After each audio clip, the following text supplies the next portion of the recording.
Finance को यदि समझ चुके हैं तो एजुकेशनल फिनांस को समझने में कोई दिक्कत है नहीं। हम कह सकते हैं कि जो शैक्षिक वित्त है वो वित्त का वह प्रकार है जो शिक्षा से संबंधित है, चाहे वो शिक्षा की व्यवस्था से संबंधित हो, शिक्षा के लिए पैसे की उगाही से संबंधित है या शिक्षा पे पैसे के खर्च करने से संबंधित है। So educational finance is the management of money and assets, thereby physical and human resources are allocated for education purpose। एक तो शिक्षा व्यवस्था को यदि चलानी है तो दो तरह के रिसोर्सेज हमको चाहिए। फिजिकल, जिसमें इंफ्रास्ट्रक्चर है, बिल्डिंग है, किताबें हैं और लैब वगैरह है, और दूसरा ह्यूमन। और ये दोनों की व्यवस्था के क्रम में वित्त की जरूरत है। तो so educational finance is the management of money and assets, thereby physical and human resources are allocated for educational purpose. मतलब ये व्यवस्था वित्तीय व्यवस्था के तहत, शैक्षिक वित्तीय व्यवस्था के तहत की जाती है कि कैसे हमारा फिजिकल इंफ्रास्ट्रक्चर तैयार होगा और कैसे हमारा ह्यूमन रिसोर्स मैनेज होगा। So educational finance refers to governmental and organizational processes by which revenues are generated, distributed and extended। मतलब शैक्षिक तंत्र को चलाने के लिए रेवेन्यू जनरेट किया जाता है। रेवेन्यू को आवश्यकता के अनुसार उद्देश्यों की प्राप्ति को ध्यान में रखकर डिस्ट्रीब्यूट किया जाता है और फिर इसको फर्दर एक्सटेंड किया जाता है। मतलब इस साल यदि नहीं खर्च हुआ तो आगे, या फिर उसके भी अपने एक मैकेनिज्म है।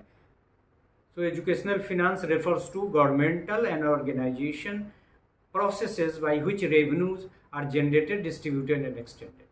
This revenue generation, distribution and extension is done for the operational and capital support of formal schooling and education। मतलब जो रेवेन्यू जनरेट करते हैं या डिस्ट्रीब्यूट करते हैं या एक्सटेंड करते हैं, वो ऑपरेशनलाइज करने के लिए, कैपिटल सपोर्ट प्रोवाइड करने के लिए फॉर्मल स्कूलिंग को या एजुकेशनल इंस्टीट्यूशन को या एजुकेशन को हम लोग करते हैं। Revenue generation is being made through taxation, tuition fees and philanthropy. मतलब सबसे पहला काम तो रेवेन्यू को जनरेट करना है। सरकारी तंत्र को चलाने के लिए या शैक्षिक व्यवस्था को चलाने के लिए तो पैसा आता कहाँ से? एक तो सरकार टैक्स लेती है, दूसरा ट्यूशन फीस से भी थोड़ा सा अमाउंट जनरेट होता है। स्कूली एजुकेशन तो ट्यूशन फ्री है तो वहाँ तो नहीं, लेकिन हायर एजुकेशन में थोड़ी बहुत फीस आती है। और फिलैंथ्रोपी, जो कॉर्पोरेट हाउसेज हैं, जो public as a general individual कुछ जो सपोर्ट करता है, सो तो उस तरह से हमारा रेवेन्यू जनरेट होता है शैक्षिक व्यवस्था को शैक्षिक वित्तीय प्रबंधन। Educational finance is a term use to describe the financial and in kind resources available for education. ये क्या किया जाता है? रिसोर्स जो अवेलेबल है उसको जनरेट तो किया ही जाता है ताकि वो अवेलेबल हो, लेकिन वो finance describe the financial and in kind resource available for education. तो ये दोनों मुख्य रूप से जो फिजिकल और ह्यूमन रिसोर्सेज है उसकी समुचित व्यवस्था के लिए शैक्षिक वित्त को जनरेट भी किया जाता है और उसी पे उसको खर्च किया जाता है। The concept of educational finance also addresses question about how resources are allocated, used and accounted for to achieve sustainable quality education for all children and youth।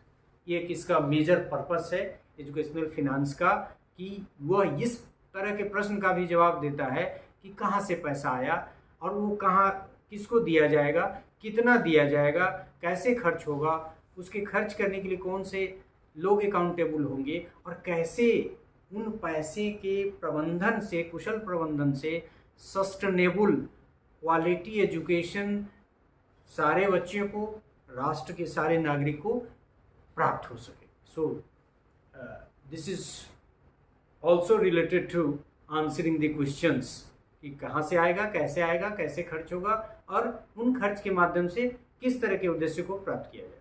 So educational finance is a political and social decision making process through which public revenues and other resources are collected and allocated to finance education and lifelong learning opportunities। तो एक तो जो वित्तीय प्रबंधन है, शैक्षिक वित्तीय प्रबंधन है या शैक्षिक वित्त का जो कंसेप्ट है वो रिलेटेड है डिसीजन मेकिंग से, और वो पॉलिटिकल भी है और सोशल भी है।